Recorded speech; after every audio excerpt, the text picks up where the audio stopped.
Welcome to the Timeless Library. In this episode, we step away from the horrors of Castle Dracula and return to England through letters and diary entries that widen our view of the world Bram Stoker is building. This chapter introduces us to Mina Murray and Lucy Westenra, two close friends exchanging letters, along with the first of Lucy's three suitors. Gothic dread simmers under the surface, even as the tone shifts to something lighter, for now. Let's break it down. Chapter 5 is told entirely through correspondence, offering a change in voice, pacing, and tone. We begin with a letter from Mina Murray, Jonathan Harker's fiancée, to her best friend Lucy Westenra. Mina is staying at Whitby, a seaside town in England, while Lucy remains in London. Mina is a practical, observant woman.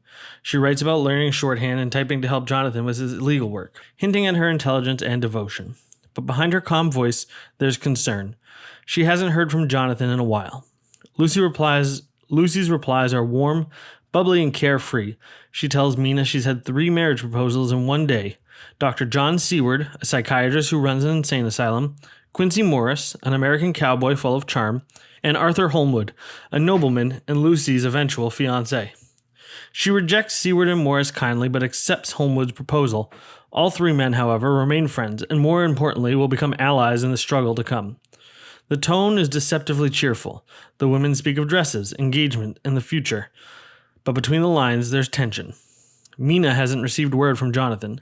Lucy is sleepwalking, and we're beginning to see how Dracula's arrival will shatter this social world. Key quotes and analysis. Mina writes, "I want to keep up with Jonathan's studies, and I have been practicing shorthand very studiously. This isn't filler. Mina's skills will prove essential later. Stoker sets her up as a modern woman, not just a love interest, but as an active player in the story's future. The planning, the research, and the action." Lucy writes, "Why can't they let a girl marry 3 men, or as many as want her, and save all this trouble? It's flirtatious, but also telling. Lucy is desired, admired, and placed on a pedestal, but as the novel progresses, we'll see how her passive role in society makes her vulnerable. This line becomes tragic in retrospect." From Dr. Seward's diary, "I must get a new patient. I believe my nerves are getting the better of me." This comes just before he begins documenting his case of Renfield, an asylum inmate with disturbing appetites and a strained connection to Dracula. This brief entry is the first thread connecting our Londoners to the Count. Themes and takeaways. Duality of tone. The cheerful social drama and romantic tension contrast sharply with the dread we've seen in Transylvania, but the letters build suspense, like the calm before a storm. The rise of modern woman. Mina is capable, studious, and loyal. Her role will contrast with Lucy's later on, highlighting how women were seen and what Stoker may have been questioning about Victorian ideals. Foreshadowing through structure.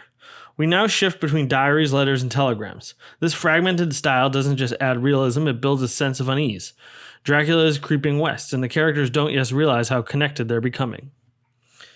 That's the recap for Chapter 5 of Dracula. We've met the rest of the cast, and the Count's influence is drawing close to England. As Redfield begins to stir and Lucy walks in her sleep, the next chapter begins tightening the noose. Listen to the full audiobook of Dracula on our channel or podcast feed. Want a version with ambient gothic music? That's available too. Support Timeless Library on Patreon for early access and bonus content.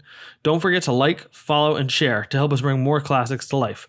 See you in Chapter 6, where things start to go terribly wrong.